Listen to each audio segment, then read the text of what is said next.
you come across a place where everything looks really healthy and the plants are thriving and flourishing and the flowers look big, don't they? And just very alive and vital. And then other places it'll be all a bit dusty and scabby, and you know, you start to get in this way of observing and going, okay, where is it? What, you know, these are going to be a really nice plant to pick.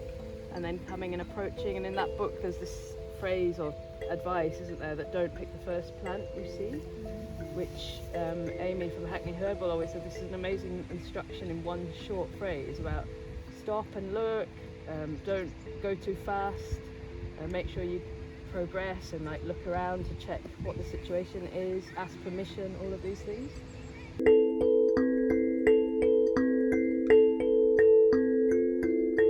They pollinate in the wind, and they're kind of prehistoric. Like, you usually find them all over the Caribbean as well. They've literally been around since like the time of the dinosaurs. They look like, and they're just, yeah, they've got that real like prehistoric like vibe.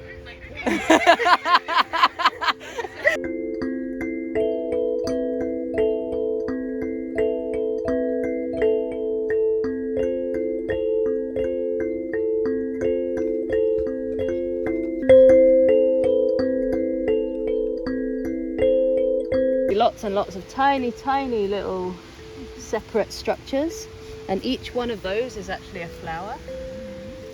So this is a flower head, which is composed of, you know, tens or hundreds or thousands, depending on the size, of tiny little florets. Each one is a reproductive structure in its own right. So we would never give the same mix of herbs to people for the same thing. You would always do a consultation, you'd always be considering their individual constitution and what's going on in their own individual body, and then giving herbs accordingly. Does that make sense? So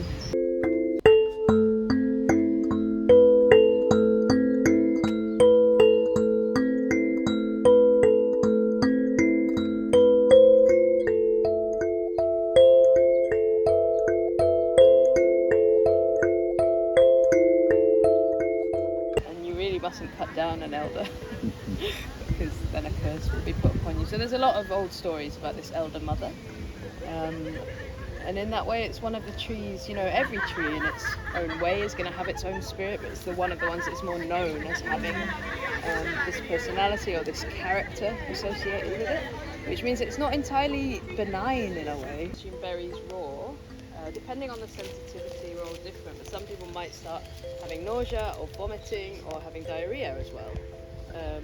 Other people are not so much affected by it, so it depends on your whole system and how it takes it. But it's advised to always heat the berries before you use them in any way, because that breaks down the compound that irritates, so then it's safe to use. So with elderberries, you can brew them up into tea and drink it. Syrup with it, which is a really common preparation. We're looking at the leaves. Now we're looking at the flowers, and actually the kind of medicinal compounds in the plant, they move from leaf to flower to fruit to seed to root through the year. So it's about knowing which part of the plant, you know, we're looking for at which time of year. But now it's the flowers.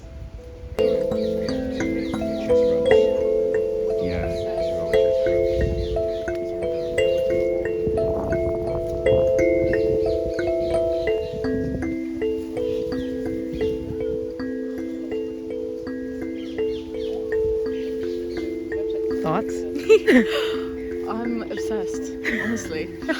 Were you saying you thought it smelled like curry leaves? Yeah. Like when I rubbed it on my hand. Yeah, it's really intense, like smoky.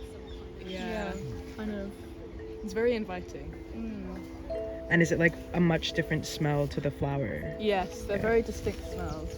This one's a lot more sweet, and this is more like earthy. Just chew it up and get the juice. Mm.